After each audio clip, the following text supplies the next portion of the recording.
السلام علیکم ورحمۃ اللہ وبرکاتہ۔ الحمدللہ وحدہ والصلاۃ والسلام علی من لا نبی بعد۔ معزز سامعین، یہ بات میں کئی دفعہ کہہ چکا ہوں کہ انسان اور دیگر مخلوقات، فرشتے ہوں، پرندے ہوں، درخت ہوں، نباتات ہوں، حیوانات ہوں، ان میں جو فرق ہے، ایک فرق یہ ہے کہ باقی مخلوقات میں رشتہ دار نہیں ہوتے۔ خالہ ہے، پھپھو ہے، چچا ہے، ماموں ہے، بھائی ہے، بھانجا ہے، یہ جو رشتوں کے جال ہیں یہ صرف انسانی معاشرے میں ہوتے ہیں۔ باقی کسی فرشتوں کے جبریل کا باپ کوئی نہیں، بھائی کوئی نہیں، ماں کوئی نہیں، پھپھو کوئی نہیں، کسی مخلوق میں رشتے نہیں ہوتے۔ رشتے ہماری ضرورت ہے، ہمیں ولادت سے لے کر تدفین تک رشتہ دار بیچ میں ہوتے ہیں۔ پیدا ہوتے ہیں تو رشتہ دار آ کے مبارکباد دیتے ہیں، مر جاتے ہیں تو رشتہ دار آ کے غسل دیتے ہیں، جنازہ پڑھتے ہیں، کفن دیتے ہیں، قبر کھودتے ہیں، تدفین کرتے ہیں، مٹی پھینکتے ہیں۔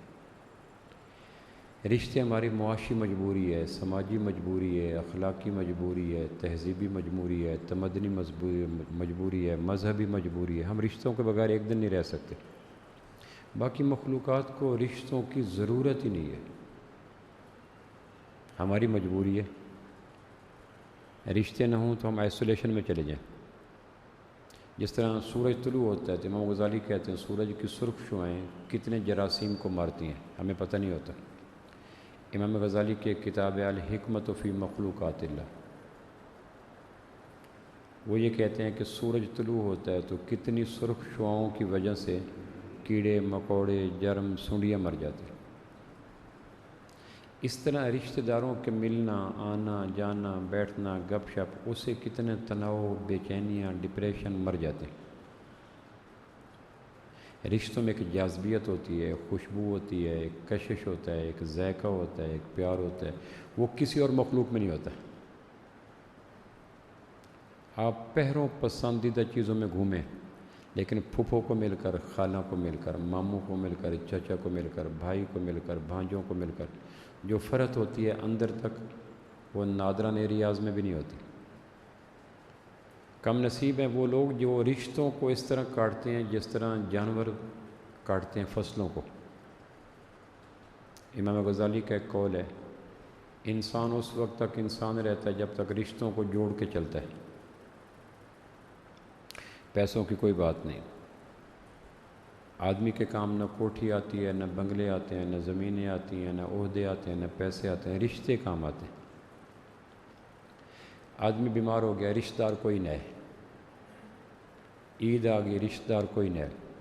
اس سے پوچھیں یہ کتنا ڈپریشن میں چلا جائے گا۔ یورپ کا عالم یہی ہے، یورپ میں رشتے کوئی نہیں رہے، پہچان کوئی نہیں رہے۔ اور رشتوں میں سب سے بڑا رشتہ میاں بیوی کا ہے۔ اس کائنات میں انسانوں کے مابین جو پہلا رشتہ قائم ہوا وہ میاں بیوی کا تھا، ابا آدم اور اماں حوا۔ باقی سارے رشتے اسی تنے کے اوپر پھوٹتے ہیں۔ شاخیں کہاں ہوتی ہیں، پتے کہاں ہوتے ہیں، غنچے کہاں ہوتے ہیں، پھول کہاں ہوتے ہیں، پھل کہاں ہوتے ہیں، ذائقے کہاں ہوتے ہیں؟ تنے کے اوپر۔ اور تنا اگر کٹ جائے تو شاخیں، پتے، غنچے، گھونسلے، پھول، پھل سارے ختم۔ رشتوں کا تنا میاں بیوی ہے۔ اگر یہ تنا کٹ جائے تو کوئی شاخ ہری نہیں رہتی۔ انسانی بستیوں میں قدیم ترین رشتہ میاں بیوی، اس سے پہلے رشتہ کوئی نہیں تھا۔ مضبوط ترین رشتہ میاں بیوی، 70 سال میاں بیوی زندگی گزارتے ہیں اگر قدرت زندگی دے تو۔ اتنا لمبا عرصہ نہ بھائی رہ سکتے ہیں، نہ دوست رہ سکتے ہیں۔ اور نازک ترین رشتہ 4 لفظوں کی مار ہے۔ اتنا کمزور رشتہ کہ 4 لفظوں سے ایک لفظ بنتا ہے طلاق، یہ 4 حرفی لفظ ہے، 4 حرفوں کی مار ہے، اتنا کمزور ہے اور اتنا اہم ہے کہ ہر رشتے کی بنا اور بنیاد اس رشتے سے ہوتی۔ اس لیے شریعت نے کہا ہے کہ اس رشتے کو سنبھالو، اس رشتے کو باقی رکھو۔ یہ رشتہ باقی رہا تو ہر رشتہ باقی رہے گا۔ یورپ میں یہی رشتہ سب سے پہلے ختم ہوا ہے۔ بوڑھے اولڈ ہوم میں پڑے ہیں، عید تہوار پہ کوئی نہیں آتا، بچے بالغ ہوتے ہیں تو اڑ جاتے ہیں گھروں سے، چکور خوش ہوا کہ آ گیا بچوں کو اڑنا، اداس بھی ہے کہ روتا آ گئی بچھڑنے کی۔ بوڑھے میاں بیوی کو پوچھتا کوئی نہیں، بھائی کو پتہ نہیں بہن کہاں گئی، باپ کو پتہ نہیں بیٹا کہاں گیا، ماں کو پتہ نہیں بیٹی کہاں گئی۔ جس طرح پرندوں کے اندر گھونسلوں میں پرندے اس وقت تک رہتے ہیں جب تک پروں سے ہوا نہیں گزرتی، جب ایک دفعہ ہوا گزر جائے، شاخوں پہ آشیانے سجے ہیں اسی طرح پھر لوٹ کرنا ہے پرندے ہوا کے ساتھ۔ پھر بوڑھے پرندے کچھ دن دیکھتے ہیں، تنکوں کو سنبھالتے ہیں، خالی خول دیکھتے ہیں، فضاؤں کو گھورتے ہیں، پھر اڑ جانے والوں کو پتہ کوئی نہیں ہوتا۔ میاں بیوی کا رشتہ کمزور پڑ جائے تو ہر رشتے میں کمزوری آ جاتی، جس طرح اگر کسی تنے کو دیمک لگ جائے تو ختم ہو جاتا ہے۔ یورپ کے اندر ایک بے بسی ہے، بے ذائقہ پن ہے، خوشبو کوئی نہیں، رونما ہے ساری دنیا، خود نما ہے ساری دنیا، رونما کوئی نہیں، میں اکیلا ہوں یہاں میرے سوا کوئی نہیں۔ دل کے ویرانے میں ایک دن سرسراہٹ سی ہوئی، میں نے پوچھا کون ہے، کہنے لگا کوئی نہیں۔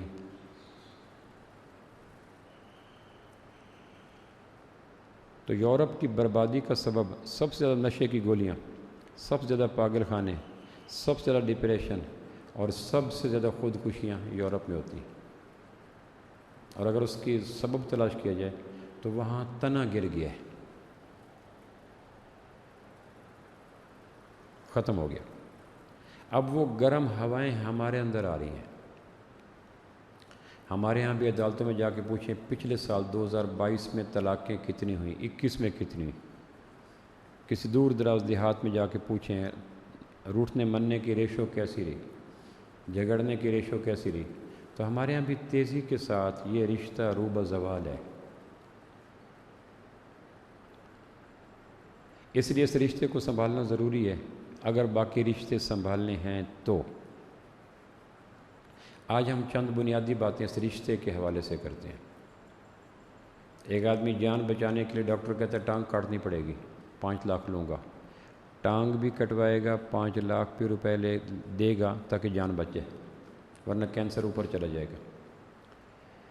وہ کہتا ہے بازو دونوں کاٹنے پڑیں گے۔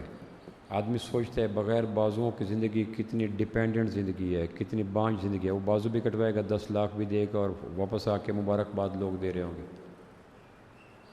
یہ سارا کیوں کر رہا ہے؟ جان بچے، میاں بیوی کا رشتہ بچاؤ، اس کے لیے ہر چیز کی قربانی دیتے جاؤ، چونکہ یہ رشتہ بچ گیا سب کچھ بچ گیا۔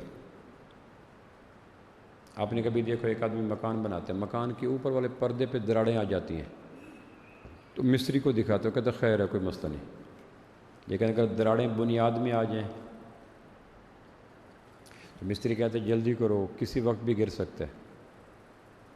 بہن بھائی میں دراڑیں آ گئیں، یہ اوپر کے لنٹر کی دیواریں ہیں، دراڑیں ہیں، چچا بھتیجے میں آ گئی، ماموں بھانجے میں آ گئی، یہ اوپر کا وہ جو شیڈ ہے اس کی دراڑیں ہیں، لیکن اگر بیوی میاں میں آ گئی تو پھر وہ قائم نہیں رہ سکتا۔ اس لیے تھوڑی سی بات آج اس لیے کرتے ہیں کہ ہمارے ہاں بھی یہ گرم ہوائیں آنا شروع ہو گئی ہیں، خزاں کا موسم آنا شروع ہو گیا ہے، روٹھنے مڑنے کے ریشو بڑھ گئی ہے، طلاق خلا کی ریشو بڑھ گئی ہے، جھگڑنے کے موسم بڑھ گئے ہیں۔ چھوٹے چھوٹے ہم تھے تو آندھی اٹھتی، سرخ آندھی، تو ہمارے دادا کہا کرتے تھے کہیں طلاق ہوئی ہوگی، یہ کانسیپٹ تھا۔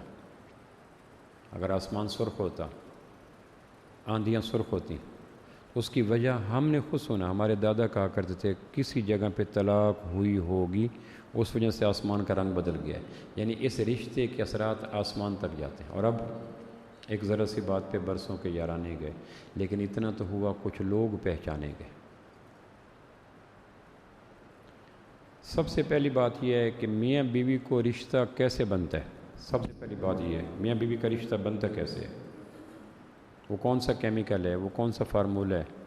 بچی لاہور کی ہے، بچہ فیصل آباد کا ہے، اچانک چند دنوں کے بعد پتہ چلا گیا میاں بیوی ہو گئے، تو اس رشتے کو، اس کیمیکل کو نکاح کہتے ہیں۔ نکاح کے بغیر اگر غیر بچی غیر بچہ مل جائیں تو قتل ہو جاتے ہیں، اور اگر نکاح کے ساتھ ملیں تو بچی کے والدین جہیز دیتے ہیں، کھانے دیتے ہیں، پینا دیتے ہیں، لباس دیتے ہیں، عزتیں دیتے ہیں، بھیجتے ہیں۔ نکاح وہ بنیاد ہے جو کسی جوڑے کو میاں بیوی بناتے ہیں۔ تو پتہ چلا کہ اگر یہ کیمیکل ٹھیک ہے، یہ فارمولہ اگر صاف شفاف ہے تو ٹھیک رہے گا رشتہ، اور اگر یہ کمزور پڑ گیا نکاح کا عمل، اس میں خرافات آ گئیں، علیشیں آ گئیں، مکسنگ آ گئی، تو یہ رشتہ کمزور ہو جائے گا۔ میاں بیوی کے رشتے کو مضبوط کرنے کے لیے نکاح کے رشتے کو صاف رکھنا ضروری ہے۔ نکاح میں 3-4 باتیں نکاح سے پہلے خیال رکھیں۔ سب سے پہلی بات جو بڑی بری طرح ہمارے ہاں پامال ہو گیا وہ یہ ہے کہ نکاح عین عبادت ہے۔ ہمارے ہاں کتنے ہیں جو شہوت کو عبادت پہ غلبہ دیتے ہیں؟ ہمارے ہاں نکاح میں شہوت، جنسیت، سیکس شان عبادت پہ غالب ہوتے ہیں۔ جب نکاح کی شان عبادت مغلوب ہوگی تو جو عبادت کے ساتھ پاکیزگی تھی، طہارت تھی، خوبصورتی تھی، وہ ختم ہوگی۔ جب کہتے ہیں یہ چیز عبادت ہے تو خود بخود ایک اس میں مقناطیسیت آتی ہے، اس میں شفافیت آتی ہے، اس میں شبنمی پانا ہوتا ہے، اس میں نورانیت آتی ہے۔ ہمارے ہاں جو ساری خرافات نکاح کے موقع پہ ہوتی ہیں، دنیا بھر کی غلاظتیں، قباحتیں، کثافتیں نکاح کے موقع پہ ہوتی ہیں، اس لیے کہ نکاح کرنے والا جوڑا نکاح کو عبادت قرار نہیں دیتا۔ حج عبادت ہے، روزہ عبادت ہے، نماز عبادت ہے، اس کو ہم عبادت سمجھتے ہیں، تو کیا اسی قرآن میں نکاح نہیں؟ نکاح کی تعلیمات اسی قرآن میں نہیں ہے؟ نکاح کا حکم اسی خالق کے کائنات نے نہیں دیا؟ کچھ عبادات ایسی ہیں جو ہر نبی پہ، ہر امت پہ ضروری نہیں تھی، لیکن نکاح ہر نبی نے کیا۔ خود آمنہ کے لال صلی اللہ علیہ وسلم نے اپنی ذات سے کیا۔ حدیث کی شاید کوئی کتاب ہو جس میں کتاب النکاح نہ ہو، فقہ کی کوئی کتاب ہو جس میں باب النکاح نہ ہو۔ اتنے نماز کے مسائل نہیں جتنے نکاح کے مسائل ہیں۔ آپ باقاعدہ شادیاں کرواتے تھے، کنواروں کو شادیوں کی ترغیب دیتے تھے۔ پہلی صدی میں، اب اس دور کے آدمیوں کو یہ بات کی جائے، میرے سے ایک عالم نے پوچھا نکاح کے بارے میں کوئی بات بتاؤ، میں نے بات بتائی، اس نے کہا میں تو یہ نہیں کر سکتا۔ وہ جو میں نے مذاکرہ کیا ان سے، انہوں نے کہا یہ مجمع میں میں بات تو نہیں رکھ سکتا۔ وجہ کیا ہے؟ ہمارے ہاں نکاح میں شہوت کہیں غالب ہے عبادت کے اوپر، اس لیے کہا نکاح مسجد میں کرو۔ ہمارا ولیمہ مسجد سے باہر، مہندی مسجد سے باہر، بارات مسجد سے باہر، جہیز مسجد سے باہر، آخری بچی کچی رسم نکاح تھی وہ بھی مسجد سے نکل گئی۔ آپ نے کہا خفیہ نکاح نہ کیا کرو، نکاح کا اعلان کرو تاکہ زنا کی مشابہت نہ ہو جائے۔ نکاح پہ لوگوں کو بلاؤ تاکہ ہر ایک کو پتہ چلے کہ یہ نکاح ہو رہا ہے۔ خفیہ نکاح کو کنڈیم کیا گیا، چوری چھپے نکاح جو عدالتوں میں ہوتے ہیں، وہ جو چوری چھپے کر رہے ہوتے ہیں انہیں کہو کل اللہ تمہیں بیٹی دے اور وہ بھی یہیں آ کے نکاح کریں تو وہ شرما جائیں گے۔ جس طرح کسی کی بیٹی کو ورغلا کر تم نے کورٹ کی میرج کی ہے، اللہ تمہیں بیٹی دے اور کوئی آئے تمہاری طرح مجنوں اور وہ کہے محبت جیت گئی اور تمہاری بیٹی کو عدالتوں سے لے کے جائے، تمہیں اندازہ ہوگا کسی کے پھول کو مسلنا کتنا مشکل کام ہے۔ اب تو تم کہتے ہو محبت جیت گئی، عشق جیت گیا، ہم کامیاب ہو گئے۔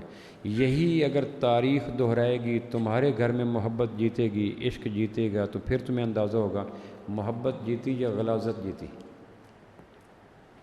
ہمارے یہاں بڑے بڑے دیندار مسجد میں نکاح نہیں کرواتے۔ عیسائی جب بھی نکاح کروائے گا جو ان کا ہے تو بڑے سے بڑے آدمی کو گرجے گھر میں آنا پڑے گا۔ ہمارے کتنے دینداروں نے مسجد میں بچوں کا نکاح کروایا، آپ ذرا خود سوچیں۔ آپ میں سے کئی لوگوں کے بچوں کے نکاح ہوئے، بچیوں کے نکاح ہوئے۔ آخری عمل تھا عہد نبوت میں تو ولیمہ بھی مسجد میں ہوتا تھا، چونکہ نکاح عبادت تھی۔ ہمارے یہاں جو ویڈیو بن رہی ہے، گانے چل رہے ہیں، مخلوط نظام ہے، عورتیں مرد اکٹھے پھر رہے ہیں، فحاشی ہو رہی ہے، نمازیں ضائع ہو رہی ہیں، اسراف ہو رہا ہے، اس کی اگر جڑ تلاش کی جائے تو جڑ یہی ہے کہ اس نیکی کے کرنے والوں کا نیکی کا تصور گدلا ہو گیا ہے، فحاشی کا تصور غالب ہو گیا۔ یہ وہ بنیاد ہے۔ ورنہ یہ خرافات نماز میں کیوں نہیں ہوتی؟ کیونکہ یہ عبادت ہے۔ سیدنا علی کرم اللہ جو کہ اہلیہ سیدہ فاطمہ کا انتقال ہوا، 7ویں دن اگلی شادی کی۔ اب یہ کسی کو کہا جائے تو کوئی مانے گا نہیں، اس لیے کہ اس دور میں نکاح شہوت نہیں تھی، نکاح عبادت تھی۔ عہد فاروقی میں ایک مرض چلا، طاعون۔ سیدنا معاذ بن جبل کی 2 بیویاں اکٹھی ایک دن فوت ہو گئی۔ معاذ بن جبل ایک صحابی ہیں، خود بھی طاعون ہو گیا، گلٹ نکل آئی، اور گمان تھا آج گئے کہ کل گئے۔ 2 بیویاں تھیں، دونوں فوت ہو گئی اسی طاعون امواس میں۔ خود بھی اسی طاعون میں تھے اور گمان تھا کہ بچنا مشکل ہے، تو کہنے لگے میرا نکاح کر دو، میں اس عبادت سے متصف ہو کر اللہ کے پاس جانا چاہتا ہوں۔ میں بتا یہ رہا ہوں کہ ان کے ہاں نکاح عبادت تھی، شہوت نہیں تھی۔ اب شہوت کے دور میں رہنے والے لوگوں کو یہ بات کی جائے گی تو پھٹ جائیں گے کہ بابا کو اس عمر میں بھی نکاح کا پڑا ہوا تھا۔ نکاح پڑھو، امام احمد بن حنبل کی بیوی رات کو فوت ہوئی، صبح شادی کر لی۔ امام احمد بن حنبل نام ہے ایک، انسانوں کی تاریخ میں ایک نام ہے۔ رات بیوی فوت ہوئی، صبح اگلی شادی کر لی۔ کسی نے پوچھا یہ کیا؟ فرمانے کہ رات بیوی فوت ہوئی تھی، صبح میں نے نماز پڑھی تھی، تم نے یہ تو نہیں کہا صبح نماز پڑھنے کی پڑ گئی، رات تو بیوی فوت ہوئی۔ چونکہ نماز عبادت ہے، مغرب سے پہلے بیوی فوت ہوئی، عشاء کی نماز میں پڑھنے گیا تو کسی نے ملامت نہیں کی کہ امام احمد بن حنبل کو دیکھو، بیوی کی لاش گھر پڑی، نماز پڑھنے آ گئے، چونکہ عبادت تھی۔ رات میں نے تدفین کی، صبح میں تہجد پہ آیا، میں نماز پڑھائی، میں نے درس دیا، کسی نے کنڈیم نہیں کیا کہ امام احمد بن حنبل کو دیکھو، بیوی کا صدمہ اترا نہیں۔ اور اس لیے کہ یہ عبادتیں ہیں، اور اگلی شادی کرنا، نکاح کرنا وہ عبادت نہیں، شہوت ہے۔ تو پہلی چیز یہ ہے کہ نکاح پختہ رہے گا تو میاں بیوی کا رشتہ مضبوط رہے گا، اور نکاح میں اگر عبادت کی بجائے شہوت آ جائے گی تو یہ رشتہ چند دنوں کی مار ہے، جہاں دیکھی نئی صورت مچر بیٹھے یہی لیں گے۔ شہوت بنیاد تھی تو کیا بیوی سے حسین تر کوئی نہیں، خوبصورت کوئی نہیں، زیادہ فیئر کلر والا کوئی نہیں کہیں تو پھر یہ اگلے دن آگے آگے آگے چلتا جائے گا۔ دوسری چیز جو نکاح میں ہے وہ یہ ہے کہ نکاح کو سادہ رکھا جائے۔ انسانوں کو جو ضروریات پیش آتی ہیں، سب سے بڑی ضرورت نکاح ہے۔ کھانے سے بڑی ضرورت نکاح ہے، پینے سے بڑی ضرورت نکاح ہے، سونے سے بڑی ضرورت نکاح ہے۔ دلیل اس کی سورہ بقرہ کی آیت نمبر 187، 187 نمبر آیت، اس میں کیا؟ ہن لباس لکم وانتم لباس لہن، تم ایک دوسرے کے لباس ہو۔ آدمی کھانا کتنی دیر بعد کھاتا ہے، پانی کتنی دیر بعد پیتا ہے، نیند کتنی دیر بعد لیتا ہے، اور بے لباس کتنی دیر رہ سکتا ہے؟ یعنی قرآن مجید نے جو تشبیہ دی نکاح کی اہمیت کو ظاہر کرنے کے لیے، وہ لباس سے دی۔ میں بند کمرے میں سوئے پڑھوں، سردی ہے، میں نے کمبل لیا، ننگا میں نہیں سو سکتا، حالانکہ کمبل نے مجھے ڈھانپا ہوا ہے، لیکن پھر بھی مجھے نیند نہیں آئے گی۔ میں اپنے سامنے سیکنڈز کی مقدار کے مطابق ننگا نہیں کھڑا ہو سکتا، یہ انسانی فطرت ہے۔ تو لباس سے تشبیہ دے کر بتایا گیا کہ جتنی چیزیں انسانوں کی ضرورت ہیں، سب سے بڑی ضرورت نکاح ہے۔ چولی دامن کا ساتھ ترجمہ کیا، نکاح ہن لباس لکم وانتم لباس لہن، ترجمان القرآن میں ابوالکلام آزاد نے ترجمہ کیا تمہارا چولی دامن کا ساتھ ہے۔ لباس کے بغیر تو سیکنڈ نہیں رہ سکتا۔ کسی آدمی کے دیوانہ ہونے کی سب سے بڑی دلیل بے لباس پھرنا ہے۔ کیوں جی؟ اس کے ہاتھ میں پوسٹ ڈاکٹریٹ کی ڈگری ہو، اس کے ہاتھ میں تسبیح ہو، اس کی زبان پہ آیات کی باتیں ہو رہی ہوں، درس دے رہا ہو، لیکن بے لباس ہو، تو ساری چیزیں اس کے بے لباس ہونے کی وجہ سے دیوانہ ہوگی۔ تو جو چیزیں انسانوں کے لیے انتہائی ضروری ہیں، قدرت اس کو سادہ کرتی ہے۔ ہوا ضروری ہے تو لحاف میں آ جاتی ہے، پانی ضروری ہے جہاں سے نکال لو، روشنی ضروری ہے پوری کائنات میں آتی ہے۔ تو قدرت کا مزاج ہے ضروریات کی چیزوں کی ایکسیس آسان کرتا ہے۔ تو نکاح ضروریات میں ہے، فضولیات میں نہیں، تعیشات میں نہیں، عشائشات میں نہیں، نکاح ضروریات میں ہے، اور ضروریات کی فہرست میں پہلے نمبر پہ ہے۔ اور اگر اس کو مشکل بنا دیا جائے تو انسانوں پہ ظلم ہوگا۔ اگر پانی کو مشکل بنا دیا جائے، سورج کی روشنی کو مشکل بنا دیا جائے، ہواؤں کو مشکل بنا دیا جائے، زندگی کتنی مشکل ہو، جہاں چاہو پانی، جہاں چاہو ہوا، جہاں چاہو روشنی، ضروریات کی چیزیں سستی، عام فہم اور ایکسیس میں ہوتی ہیں۔ نکاح کو ایکسیس میں رہنا چاہیے۔ پانی پینا مشکل ہے، نکاح کرنا آسان ہے۔ ایسے ایک مجمع کھڑا ہے امام مالک کے بقول، لڑکا لڑکی گزری، السلام علیکم، میں نے اس کو شوہر مانا، میں نے اس کو بیوی مانا، چلو نکاح ہو گیا۔ کتنا وقت لگا؟ نکاح کے ہونے کے لیے اتنا کافی ہے۔ مجمع کھڑا ہے، کوئی واقف ہی نہیں، السلام علیکم، کیا حال ہے جی، میں نے اس کو شوہر مان لیا، وہ کہتے میں نے اس کو بیوی مان لیا، نکاح ہو گیا، بس۔ اب اس میں کتنا وقت لگا؟ سیکنڈز لگے۔ اس کو آسان کیوں کیا کہ اگر اس کو مشکل بنایا جاتا تو زنا آسان ہوتا۔ نہ ولیمہ شرط ہے، نہ منگنی شرط ہے، نہ مہندی شرط ہے، نہ خطبہ شرط ہے، اور اس کے بعد طے کر لیں کہ ہم ایک دوسرے کو حق مار دیں گے۔ حق میر مجھے صرف سورہ اثر آتی ہے، میرے پاس پیسہ کوئی نہیں ہے، سورہ اثر حق میر بن جائے گی۔ حدیث میں آتا ہے، ایک صحابی نے کہا میرے پاس حق میرے کے لیے کچھ نہیں، کہ قرآن یاد ہے؟ بخاری کی روایت ہے، قرآن یاد ہے کہ یاد ہے، کہ چلو قرآن سکھا دو، یہ حق میر ہو جائے گا۔ شادی کو، نکاح کو آسان کیا تاکہ ہر آدمی کے ایکسیس میں ہو۔ ولیمہ مستحب ہے، سنت بھی نہیں ہے۔ آپ فرمایا بہترین برکت والی شادی وہ ہے جس پہ خرچ کم ہو۔ عبد الرحمن ابن عوف رضی اللہ ایکسپورٹ امپورٹ کے تاجر ہیں، صحابہ میں امیر ترین 10 تاجروں میں پہلے دوسرے نمبر پہ آتے ہیں۔ آپ علیہ السلام نے فجر کی نماز پہ دیکھا تو ان کے لباس پہ رنگ تھا۔ اس زمانے میں شادی کے بعد دولہا کے کپڑوں پہ رنگ پھینکتے تھے، ہمارے ہاں دیہاتوں میں اب بھی ہوتا ہے۔ مدینے میں شادی کی کھرب پتی صحابیہ، حضور کو بلایا ہے کوئی نہیں، صلی اللہ علیہ وسلم بلایا کوئی نہیں۔ آپ نے قمیض دیکھ کہ عبد الرحمن شادی ہوگی، کہا ماشاءاللہ مبارک ہو، یہ بات ہوگی۔ اس کو سادہ رکھا تاکہ زنا مشکل ہو۔ اور ہمارے ہاں نکاح کے نام پہ عذاب بنا ہوا ہے، نکاح ہے، نکاح ہے، نکاح ہے، یعنی جو کام سیکنڈز کا تھا اس کو مہینوں پہ پھیلا دیا گیا۔ میں نے پھر عرض کرتا ہوں کہ ہم نے ایک دوسرے کو میاں بیوی قبول کیا، نکاح ہو گیا، اب اس میں کتنی دیر لگی یہ اندازہ کریں۔ یہ جو فکرہ میں نے آپ کے سامنے بولا، اس کو کتنی دیر لگی، کتنا پیسہ لگا، کتنا سرمایہ لگا۔ وضو شرط کوئی نہیں، قبلہ رو ہونا شرط کوئی نہیں، لباس کا پاک ہونا شرط کوئی نہیں، جسم کا پاک ہونا شرط کوئی نہیں، وقت کا شرط کوئی نہیں۔ راہ چلتے کہہ دیا کہ ہم میاں بیوی ہیں یار۔ کسی دکان پہ کھڑے ہوئے گاہک سودا لے رہے تھے، کھجوریں لے رہے تھے کچریڑی پہ، تو لڑکا لڑکی یا میاں بیوی کھڑے ہوئے، نیا کپل بننا تھا، انہوں نے کہا 1 کلو کھجوریں دو، دکاندار سے کھجوریں کہ یار یہ کھا لو، ہم میاں بیوی بنے ہیں، نکاح ہو گیا۔ بتانا یہ چاہ رہا ہوں کہ اس کو آسان رکھو گے تو زنا مشکل ہوگا، اور اس کو مشکل بناؤ گے تو زنا آسان ہو جائے گا۔ ہمارے ہاں سرمایہ، وقت، ذہنی صلاحیتیں برباد ہو جاتی ہیں۔ آپ صلی اللہ علیہ وسلم کی کتنی بیویوں کا ولیمہ ہوا ہی کوئی نہیں۔ ایک مستحب عمل کے لیے کتنے فرائض، کتنے منکرات، کتنے حرام کام کرتے ہیں۔ ولیمے میں ہونے والے حرام کاموں کی فہرست دیکھو اور ولیموں کا سٹیٹس دیکھو، ایک مستحب ہے۔ حق مہر چند صورتیں ہو سکتی ہیں، ایک آیت بھی حق مہر کے کافی ہے۔ چلو یہ ہے نکاح کو سادہ رکھو، آسان بناؤ۔ عمرا نے اپنے پیسوں کو ضائع کرنے کے لیے اس عمل کو مشکل بنا کر غریبوں کی بیٹیوں کے سروں میں چاندی ڈال دی۔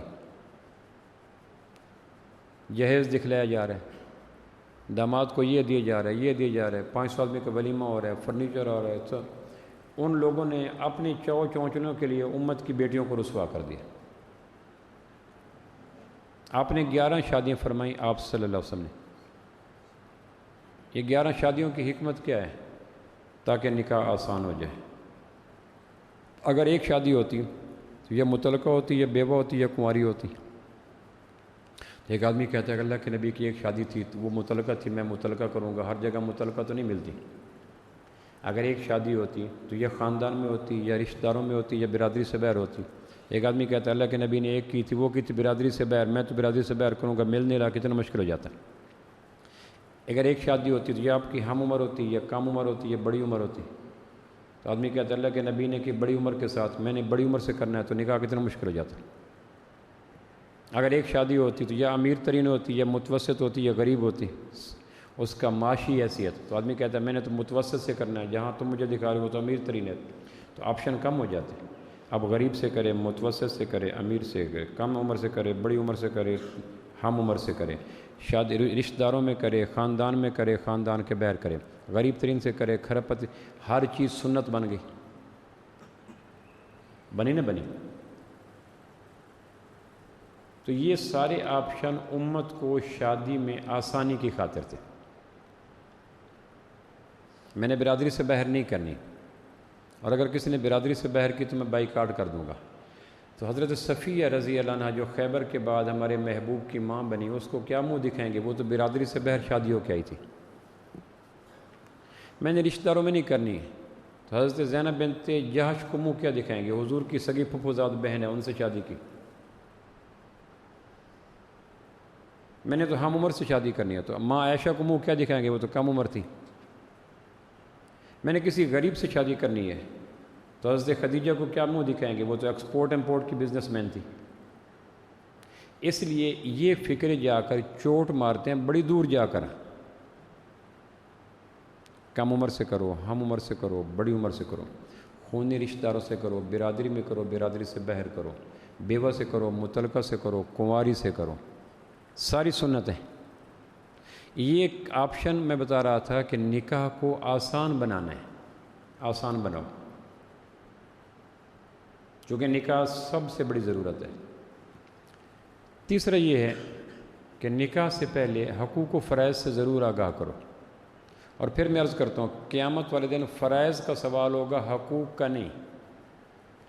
اس وقت ساری لڑائی حقوق کی ہے کہ میرا حق نہیں دے رہا، اور حق کے بارے میں ایک سوال نہیں ہوگا کہ تمہیں تمہارا حق ملا یا نہ ملا. سوال یہ ہوگا تم نے فرض پورا کیا نہ کیا.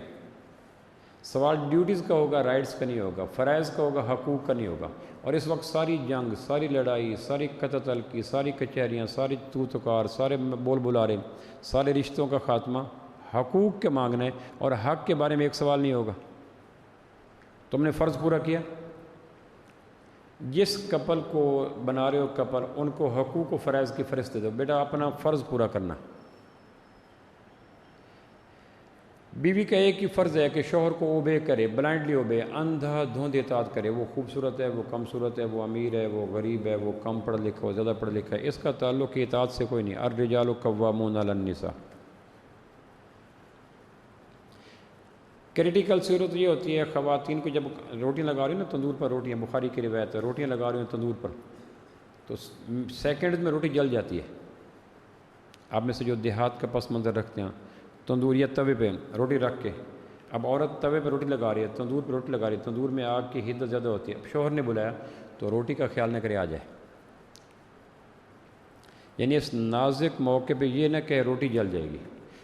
بیٹی کو ایک ہی کام سکھلاؤ، بیوی کو ایک ہی فریضہ ہے، وہ ہے اطاعت کرنا اس وقت تک جب تک کہ شوہر کی اطاعت میں اللہ رسول کی نافرمانی نہ ہو. بس باقی باپ کی نافرمانی ہوتی ہے، بھائیوں کی نافرمانی ہوتی ہے، ساس کی نافرمانی ہوتی ہے، ساری نافرمانیاں نیکی میں ہیں. شوہر کی فرمانبرداری پہلی چیز ہے. باپ مت وکیل بنے بیٹی کا کہ میں حاضر ہوں اگر کوئی بات کرے کہ نہ نہ نہ، وہی ہے سب کچھ. امام غزالی نے احیاء العلوم کی جلد 2 میں نکاح کے چیپٹر میں ایک واقعہ لکھا ہے. میں اس بڑا پرانا پڑھا تھا لیکن مجھے دوبارہ ملتا نہیں تھا. رات میں پڑھ رہا تھا، اللہ کا شکر مل گیا. من جدہ وجدہ، جو طلب کرتا ہے پا لیتا ہے. 2 منزلہ مکان تھا. امام غزالی نے احیاء العلوم کی جلد 2 میں کتاب نکاح کے چیپٹر میں یہ واقعہ لکھا ہے. 2 منزلہ مکان تھا. اوپر رہتے تھے میاں بیوی، نیچے رہتے تھے بیوی کے ماں باپ. تو شوہر کو سفر درپیش آ گیا. اس نے جاتے رواداری میں کہہ دیا اوپر ہی رہنا. انہوں نے کہا ٹھیک ہے.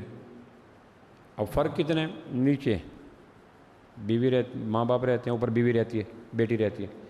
باپ بیمار ہو گیا تو بیوی نے پیغام بھیجا آمنہ کے لال صلی اللہ علیہ وسلم کو کہ ابا بیمار ہو گیا، میں چلی جاؤں. آپ فرمائے پوچھنے کی وجہ کہ شوہر منع کر گیا تھا، کہ محمد اجازت نہیں دے سکتا، اور وہ نہیں گئی. صاحب شریعت پیغمبر جو ہر چیز کر سکتا ہے نہیں گئی. پھر باپ فوت ہو گیا. اس نے کہا جی میں منہ دیکھنے کے لیے چلے جاؤں. آپ فرمایا نہ جاؤ، اور وہ نہیں گئی. اوپر سے دیکھ لیا. اب اس صورت حال کو دیکھو، بیٹیوں کو ایک شدید جذباتی لگاؤ ہوتا ہے ماں باپ سے، نہیں گئی، امام غزالی نے واقعہ لکھا۔ پھر تدفین ہوگی، پھر تدفین کے بعد آپ نے ایک صحابی کو بھیجا اس عورت کی طرف کہ تیرے شوہر کے اطاعت کرنے کے اس عمل کی وجہ سے اللہ نے تیرے باپ کی بخشش کر دی۔ یہ بات سکھائی جائے، شہ نہ دی جائے کہ اپنا گھر حاضر ہے، کمرہ حاضر ہے، ہم حاضر، یہ نا، یہ گھر کو اجاڑنے والے نادان ماں باپ ہیں۔ اس وقت تک اطاعت کرنی ہے جب تک کہ قرآن و سنت کے خلاف نہ کہے۔ اسلام سے پہلے کا ایک واقعہ لکھا ہے کتاب المغازی میں۔ عرب بیٹی رخصت کرتے ہوئے اپنی بیٹی سے کہہ رہی تھی، ایک کی خاطر کتنے آگ کے سمندر عبور کر کے جا رہی ہو۔ ایک لڑکی جب گھر کی دہلیز رخصت کر کے اپنے شوہر کے گھر میں جاتی ہے تو 6 فطری قربانیوں کو قربان کرتی ہے۔ ماں باپ کو چھوڑنا کوئی آسان کام ہے، بہن بھائیوں کو چھوڑنا کوئی آسان کام ہے، رشتہ دار کو چھوڑنا کوئی آسان کام ہے، جنم جنم کی ہمراز سہیلیوں کو چھوڑنا کوئی آسان کام ہے، اور گھر کی چار دیواری کو چھوڑنا کوئی آسان کام ہے، اور وطن کی ہواؤں کو چھوڑنا کوئی آسان۔ یہ ساری چیزیں فطرت کا حصہ ہیں۔ ہوم سکنس ہے، ماں باپ کی سکنس ہے، بہن بھائی، یہ 6 قربانیاں کسی اجنبی کی خاطر دیتی ہے، ہر بچی دیتی ہے۔ اگر یہ 6 قربانیاں مردوں کو دینی پڑ جائیں، انہیں پتہ چل جائے کہ کیا کیفیت ہوتی ہے۔ تو ماں کہہ رہی بیٹی اتنی چیزیں ایک کی خاطر چھوڑ رہی ہو، کہاں کہ اس کی خاطر انا بھی چھوڑ دینا، ضد بھی چھوڑ دینا، اڑیل بن کے سامنے کھڑے نہ ہونا، تیری ساری قربانی میں رنگ بھر جائے گا۔ اور اگر تو اڑیل بن گئی، ضد کر گیا، تو اتنی بڑی قربانیاں بھی ہوا میں تحلیل ہو جائیں گی، ختم ہو جائیں گی۔ شادی سے پہلے بچی کے انگ انگ میں، رگ رگ میں، نس نس میں، ہر قطرے خون میں یہ بات پیوست کر دو کہ بیٹا گھر کی آبادی جہیز سے نہیں ہوتی، حسن سے نہیں ہوتی، ڈگریوں سے نہیں ہوتی، رنگ سے نہیں ہوتی، خاندان سے نہیں ہوتی، اطاعت سے ہوتی۔ اگر وہ نیلا سوٹ پسند کرے تم نے سرخ کی بات نہیں کرنی۔ کسی رشتہ دار کے آنے پر تمہارے شوہر کی آنکھوں میں خفگی ہو تو اس رشتہ دار کو دوبارہ دعوت نہ کرنا۔ رشتہ دار تو آتے سالوں میں چلے جاتے ہیں، تیرا جنم جنم کا تعلق شوہر کے ساتھ ہے، اس کو داؤ پہ لگا کے کسی کو ترجیح نہ دینا۔ گھر کی آباد کاری کا واحد ذریعہ کٹیا ہو، چٹنی ہو، صحرا ہو، لیکن اطاعت ہو، گھر بند بس جاتے ہیں۔ اڑیل ہو، ضدی ہو، انا پرست ہو اور محلات ہوں، طلاقیں ہو جاتی ہیں۔ ہیلی کاپٹروں پہ برات گئی، میں جانتا ہوں اس کو، سارے براتی ہیلی کاپٹروں پہ گئے، طلاق ہو کے آ گئی، چونکہ پیچھے سے یہ شے دے رکھی تھی کہ ہم بیٹھے ہیں تو لاوارث نہیں ہے۔ لاوارث وارث کی اور بات ہوتی ہے۔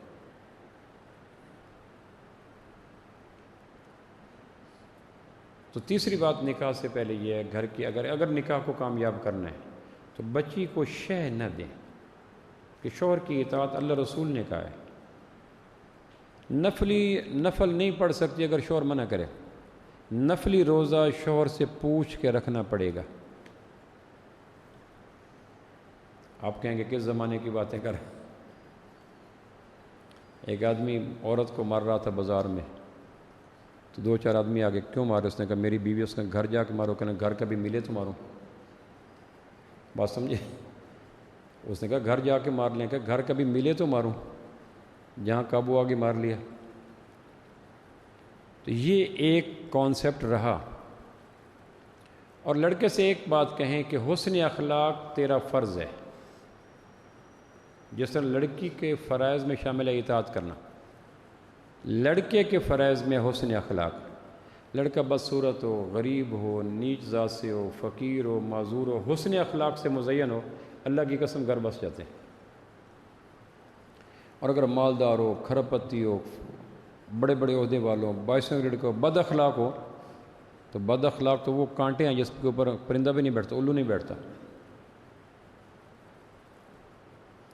اس کو بچانا، ہر پریشانی سے بچانا، ضروریات کا خیال رکھنا کہ اللہ کے نام پہ لائے ہو۔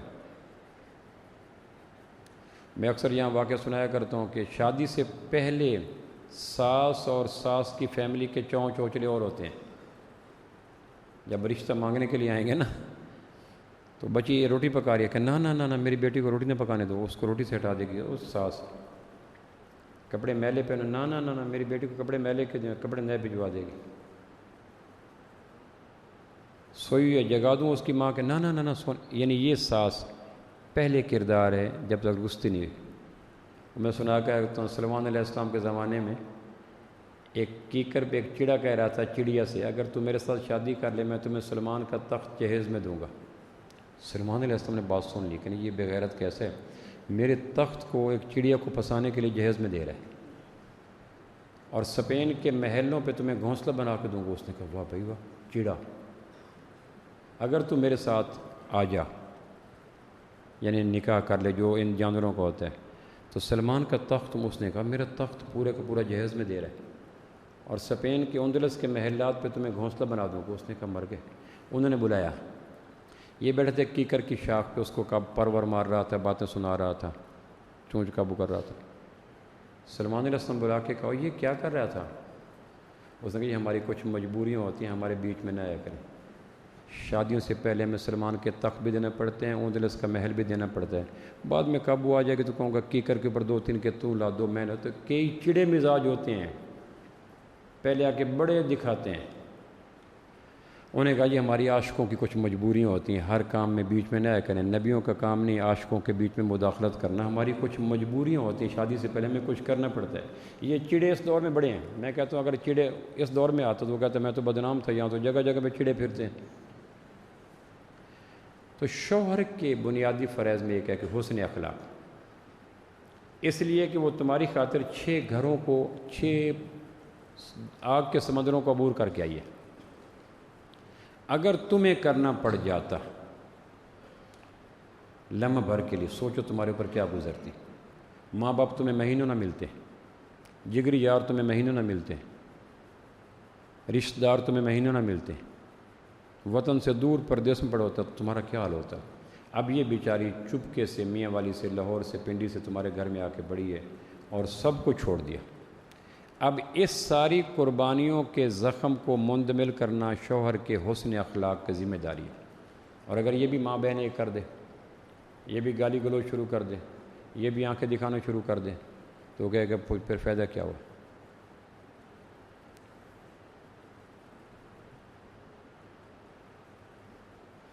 دو تین باتوں کا خیال نکاح کے بعد کریں، یہ تو چند باتیں میں نے نکاح سے پہلے کر دیں۔ 2-3 باتوں کا خیال نکاح کے بعد کریں۔ نمبر 1، اگر اللہ توفیق دے تو گھر الگ دیں ڈے 1 سے۔ کمبائن فیملی اسلام میں منع ہے، اسلام میں گناہ ہے کمبائن فیملی۔ بخاری کی روایت ہے، ایک صحابی نے کہا جی دیور، آپ فرمایا دیور تو موت ہے۔ بخاری کی روایت، الحم والموت، دیور تو موت ہے بھابھی کے لیے۔ کمبائن فیملی رکھیں گے تو حجاب اور عصمت کے احکام ٹوٹیں گے، کمبائن فیملی رکھیں گے تو ایک گھٹن میں رہیں گے۔ سیدہ فاطمہ کا نکاح ہوا تو آپ نے سب سے پہلے حضرت علی کو فرمایا گھر کا انتظام کرو، آپ جتنے بیٹھے ہیں آپ میں سے کوئی ایک بتائے کہ ہم کمبائن فیملی اب تک رہ رہے ہیں، شرعاً ناجائز ہے۔ آمدن اکٹھی رکھو، دکانیں اکٹھی رکھو، بزنس اکٹھے رکھو، گھر الگ دو۔ برصغیر پاک و ہند کے ایک عالم ہیں، مفسر بھی ہیں، محدث بھی ہیں، فقیہ بھی ہیں، صوفی بھی ہیں، شاعر بھی ہیں، وائز بھی ہیں، ماہر نفسیات بھی ہیں، کئی صفات کے حامل ہیں۔ ان سے ان کے ایک مرید نے کہا جی گھر میں آگ شروع ہو گئی، وہ جو بہو ساس کے آنے کے بعد، تو انہوں نے کہا آگ کہاں سے لگتی ہے؟ کہ چولہے سے۔ کہ چولہے الگ کر دو آگ رک جائے گی۔ آگ کہاں سے لگتی ہے؟ کہ چولہوں سے۔ آپ میں سے بڑی عمر کے بیٹھے ہیں، ان کے بھائی کہاں گئے؟ جب اچھے زمانوں کے پیدا شدہ لوگ کمبائن فیملی میں نہ رہ سکے تو اب نئی نسل کیسے رہے گی؟ جب تک رکھو گے ان نیچرل برڈن ہے، غیر فطری کام ہے جو کر رہے ہو۔ اوپر سے آمدن الگ رکھو، ان کی زندگی ان کو گزارنے دو۔ شادی کے بعد کمبائن فیملی میں آدمی سسک کے رہتا ہے، اس لیے جب بم بلاسٹ ہوتے ہیں تو چاغی کے پہاڑوں کا رنگ اتنا نہیں بدلتا جتنا پھٹنے کے بعد میاں بیوی کا رنگ بدل جاتا ہے والدین سے۔ اگر ڈے 1 سے کر دو گے کہ یہ آپ کا گھر ہے، یہ رہو آؤ جاؤ، تو پھر نہ دلوں میں دیواریں آئیں گی نہ گھروں میں دیواریں آئیں گی۔ اور اگر ناک میں دم کر کے کرو گے تو گھر علیحدہ ہونا ہی ہونے، بے شک جتنا کر لو، اگر اللہ توفیق دے تو گھر الگ کرو، اگر گھروں کو آباد رکھنا ہے تو۔ کمبائن فیملی والے گھر کبھی بھی دیر تک خوش و خرم نہیں رہ سکتے، بے شک وہ اندر کی کیفیات کو بیان نہ کریں۔ ایک تلخ سی بات ہے، میں کہا کرتا ہوں سانپ میں ایک سین ہے، ساس میں، بولو جی، سانپ میں کتنی سین ہیں؟ بولیں، ساس میں، سسر میں، اب بھی بولیں نا، ساس کا تو فوراً بولے ہیں چونکہ تنگ تھے آپ خود ہی۔ سسر میں کتنی ہے؟ میں بتاتا ہوں، پتہ ہے آپ کو؟ تو 4 سینوں کے بیچ میں رہنا کتنا مشکل کام ہے۔ بیٹی سوئی ہے تو طبیعت خراب ہے، بہو سوئی ہے تو نیت خراب ہے، حالانکہ اس کی بھی طبیعت خراب ہے۔ میں سنایا کرتا ہوں، چنیوٹ کی خاتون بیٹی کو چیک کرانے کے لیے ڈاکٹر کے پاس، تو وہ ماں نے نہ ٹیکہ لگوانا ہے، وہ کہ ٹیکہ نہیں لگوانا، تو ماں نے کہا یا سس تلیا میں یا بس تلیا میں، یہ گولے۔ ماں تنگ آ کے بیٹی سے کہنے کے یا بولیں جی سس تلیا میں، یا اس نے کہا ماں بس ٹھیک ہے۔ ساس کے مزاج میں نہیں ہے آباد کاری کرنا، اس نے سلمان کے چڑوں کی طرح کام کر لیا، اب اس کا کام دیمک کی طرح شہتیر کو گرانا ہے، اور اس کی نفسیاتی وجہ ہے۔ پہلے بیٹا آتا تھا تو کس کے پاس، پیسے لاتا تھا تو کس کے پاس، کھانا کھاتا تھا تو کس کے ساتھ، تحفے لاتا تھا تو کس کے ساتھ، لمبی باتیں کرتا تھا تو کس کے ساتھ، اور اب بیٹا کہاں گیا؟ اب سارے رخ بدل گئے نا۔ اب وہ اندر اندر سے سوچتی ہے کہ وہ 20 سالہ رفاقت کو کیا ہوا؟ بیٹا آتا ہے سیڑھیاں چڑھا اوپر چلا گیا، بیٹا آتا ہے پیسے اوپر، چیزیں اوپر۔ تو یہ جو حق تلفی دیکھتی ہے نا، اس حق تلفی کی وجہ سے وہ زخمی شیرنی بن جاتی ہے، بیٹھتے نہیں، آتا ہی نہیں، پوچھتے نہیں، حال احوال نہیں لیتا، فوراً بھاگنے کی کوشش کرتا ہے۔ شام کو موٹر سے نکلا ہے، میاں بیوی جا رہے ہیں، رات کو 11 بجے ہے، میاں بیوی آ رہے ہیں۔ تو یہ جو سارا 20 سال کا وقت ماں کے ساتھ گزرا تھا، اب اچانک جو بیچ میں گیپ آتا ہے تو اس وجہ سے وہ پھٹ جاتی ہے، بلا وجہ نہیں پھٹتی۔ اگر اس کا حق اس کو دیتے رہو تو وہ کبھی بھی سلمان علیہ السلام کے دور کا چیڑا نہیں بنے گی۔ دوسرا یہ ہے کہ شادی کے بعد، یعنی پہلے یہ اگر گھر آباد کرنا چاہتے ہیں تو یہ نیت کر لیں کہ میں نے اپنے بیٹے کو گھر الگ دینا ہے، بے شک رینٹ پہ دوں اگر توفیق ہے تو، نہیں تو کم از کم 1 کمرہ، 1 باتھ روم، 1 کچن اس گھر میں دیں۔ بیٹا یہ کمرہ ہے، یہ باتھ روم ہے، یہ کچن ہے، آپ اپنا پکایا وکایا کرو، کھایا ویا کرو، باقی اگر آنا چاہو تو کچن بھی کھڑا ہے، ایک دفعہ اس کو کھلے ہاتھ دے دیں، پھر وہ آتی جاتی رہے، پھر مسئلہ کوئی نہیں۔ دوسری بات یہ ہے کہ اگر بیوی میں کوئی کمی کوتاہی دیکھیں تو تربیت کریں، تانے نہ ماریں۔ تانوں سے کبھی گھر آباد نہیں ہوتا، تربیت سے گھر، وہ پیغمبر زادی نہیں ہے کہ وہ بنی سمری آئی ہو۔ اس کا علاقہ گھر کا ماحول اور تھا، آپ کے گھر کا ماحول اور ہے، وہاں سونے جاگنے کا ماحول اور تھا، یہاں سونے جاگنے کا ماحول اور ہے، وہاں کچن کے کھانوں کے سپائسی پن اور تھا، آپ کے گھر کا نمک مرچ کا شیڈول اور ہے، وہاں بنانے کی کیمیکل اور تھے، یہاں اور ہیں۔ لہٰذا وہ جو ایک فرق ہے مزاجوں کا، کھانے کا، برادریوں کا، خطوں کا، اس کو سمجھیں۔ ایڈجسٹ ہوتے ہوتے وقت لگتا ہے۔ قربانی کے موقع پہ جب بکرا لے کے آتے ہیں تو 2 دن تک تو بکرا بولتا رہتا ہے، چارہ نہیں کھاتا، دیکھتے نہیں، کھونٹے کے گرد پھرتا رہے گا، باں باں، تھوڑا سا چاول رکھا ہے پھر باں باں۔ تو جانور وگ سے نکھڑ کے آ جائے تو 2 دن تک تو جانور بھی باں باں کرتا رہتا ہے، وہ تو ایک بھرے پورے وگ سے نکھڑ کے آ گئے۔ آپ اندازہ نہیں کر سکتے کہ اس فطری حق کو نہ ماننے کی وجہ سے کتنے ماں باپ قبل از وقت بوڑھے ہو گئے ہیں، داماد کے غلط رویوں کی وجہ سے، اور اس داماد نے کل سسر بننا ہے۔ سنتے